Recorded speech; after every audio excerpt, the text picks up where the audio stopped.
안세영 선수가 금메달을 딴 기쁨도 잠시 충격의 작심 발언이 나왔다고 합니다. 28년 만에 여자 단식에 처음으로 메달을 안긴 안세영은 전 세계로부터 극찬을 받았으며,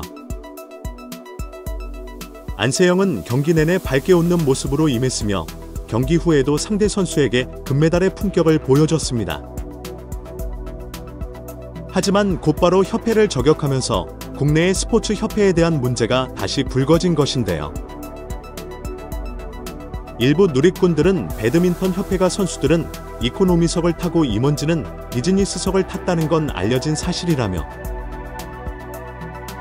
당시 협회 임원진은 우승은 어렵다라며 8강 이후 한국에 다시 비즈니스를 타고 돌아왔는데, 정작 선수들은 5월 호주 대회에서 14년 만에 정상에 올랐는데 임원진은 그걸 보지도 못했다는 충격적인 사실을 공유했는데, 여기에 더해서 더 많은 일이 선수들을 통해 폭로되었다는 겁니다. 그런데 여기서 장미란 문체부 차관의 폭탄 발언이 나오면서 해당 협회가 난리가 났다고 합니다. 많은 누리꾼들은 사이다라면서 좋아했다는데 현재 무슨 일이 생겼는지 살펴보도록 하겠습니다. 우선 우리나라의 스포츠 협회들의 각종 잡음이 어떠한 맥락에서 나오고 있는지 살펴봐야 하는데요. 실제 금메달을 충분히 딸 수 있는 각종 종목에서 협회가 발목을 잡아 젊은 선수들이 양성이 안 되고, 각종 협회는 협회 직원 및 임원과 회장들이 호리호식하거나 자신들의 학연 연주를 사람들의 자식들이 국가대표로 선발되는 어이없는 사태가 반복이 되는 장면은 우리 사회의 큰 문제라고 합니다. 예를 들어 모 협회에서는 서울올림픽 금메달 리스트가 약속되었던 회사의 연금을 박탈당하고 교수직으로 옮기자 해당 교수직도 협회로 인해서 압박을 당하면서 사직했고 현재는 고생하면서 살고 있다는 말이 나왔습니다. 그리고 해당 협회에서는 자신들과 관계가 있는 사람들에게 심판 판정으로 국가대표를 선발시키자 결국 국내에 있는 수많은 대학교에서 그 종목을 모두 없애버리고 금메달이 현재 말 그대로 개입니다. 많은 대학교에서 학생들을 육성시켜봤자 국가대표가 되질 않으니 필요가 없어 해당 분야가 없어진 것이죠.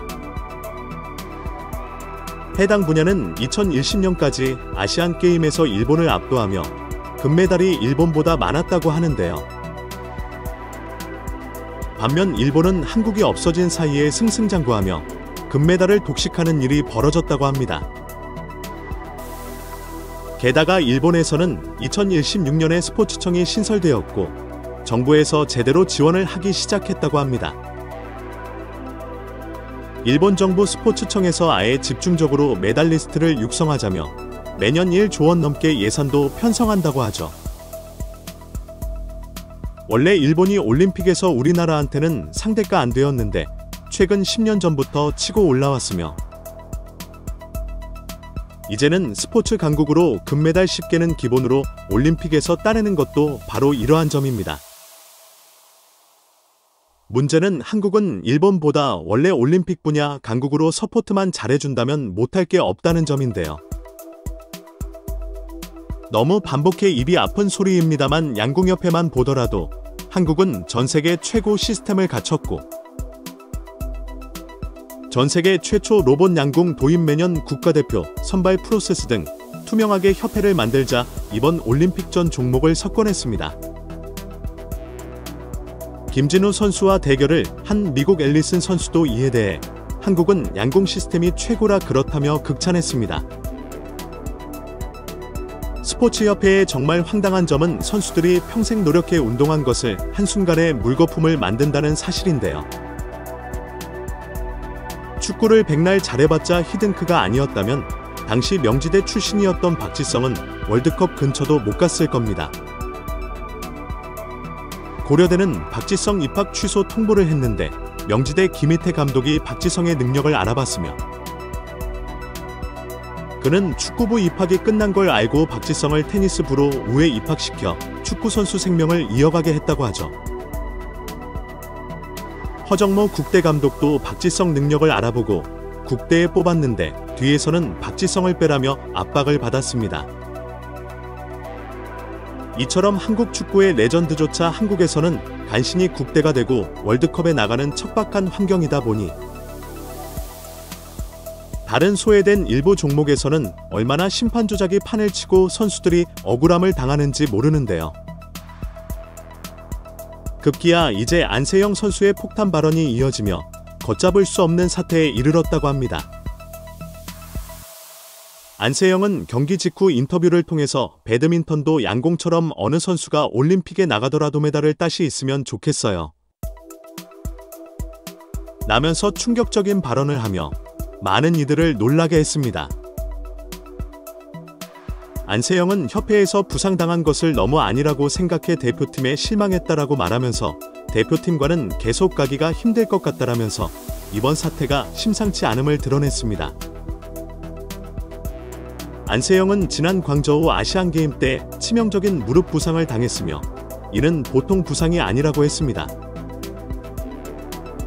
하지만 미터리상으로 무릎 근육 일부 파열이 되었으며 심각했는데 협회는 계속 출전을 종용했으며 그 결과 회복도 안 된 몸으로 무리한 출전을 강행했고 좋지 못한 성적을 계속 냈다는 겁니다. 원래 안세영은 이번 올림픽도 나갈 정도가 아니었는데 간신히 설득해서 파리올림픽에 나가게 되었다고 했죠. 그냥 참고 뛴 것으로 파리올림픽 금메달을 받은 겁니다. 하지만 안세영은 부상 관리는 하나의 사례이고 대표팀 시스템 전반에 문제가 있다는 발언까지 더했는데요. 안세영은 선수들을 체계적으로 키워줬으면 하는데 꾸준한 기회를 주면서 관리해줘야 한다라고 했습니다. 그러면서 다른 나라를 봐서 아는데 대표팀에서는 많은 부분들이 크게 실망스럽다라고 발언했습니다. 그러면서 대만은 트레이너 2명과 코치 1명을 데리고 다니며 1002패 역시 트레이너가 2명이라면서 자신은 그런 대우를 받지 못했음을 드러냈으며 많은 누리꾼들은 중국과 대만보다 못하다며 놀랐습니다. 또 안세영은 성적은 복식 선수들이 내고 있으니 치료와 훈련에서 복식 선수들이 우선순위가 된다 라면서 단식에서 안세영이 공정한 기회를 받지 못했음을 시사했으며 문제가 크다는 점을 강조했습니다. 협회가 제대로 도와주지 못하자 안세영은 차라리 개인 트레이너를 고용하고 싶었다고도 말했습니다.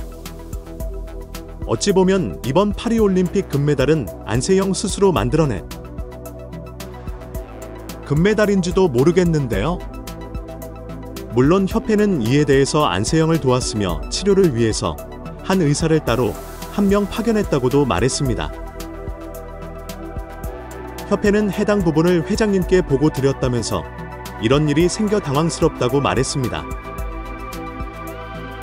그러나 안세영은 이런 발언을 지난 2018년 태극마크를 달 때부터 하고 싶었다고 밝히면서 자신이 꿈을 이룰 때까지 원동력은 이러한 분노였다고 밝히며 마음고생이 심했음을 드러냈습니다. 안세영은 자신의 목소리가 가장 힘이 있는 금메달을 획득한 직후를 기다렸다 하려고 마음먹고 있었던 겁니다. 상황이 이러하자 누리꾼들은 무려 올림픽 금메달리스트가 이런 대우를 받았다는 것에 분노를 금치 못했는데요. 그런데 여기서 문체부에서 해당 사안에 대해서 올림픽 마치는 대로 조사하겠다는 발언이 등장했습니다.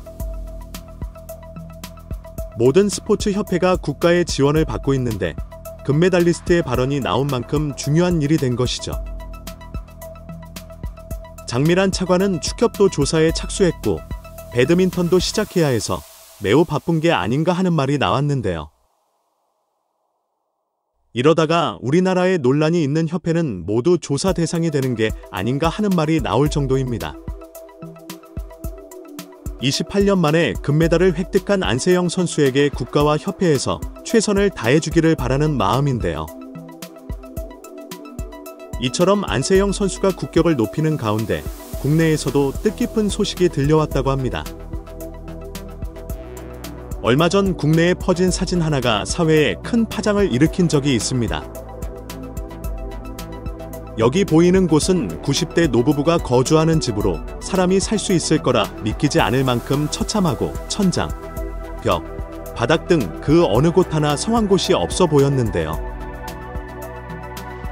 그런데 더 충격적인 건 이곳에 사는 인물이 국가를 위해 목숨을 바쳐 헌신했다는 사실입니다. 이 노인은 6.25 한국전쟁 당시 가장 격렬했던 전투로 꼽히는 백마고지 전투에서 활약하며 생사를 넘나드는 곳에서 조국의 자유를 위해 싸웠던 참전용사였던 건데요. 하지만 지금 그에게 남는 건 뼈저린 가난이었고 사랑하는 아내마저 폐가 굳어지는 병에 걸려 살아갈 날이 얼마 남지 않은 상태입니다. 그는 기본적인 생활에 필요한 밥솥, 전자레인지, 세탁기 등이 노후됨 물론이고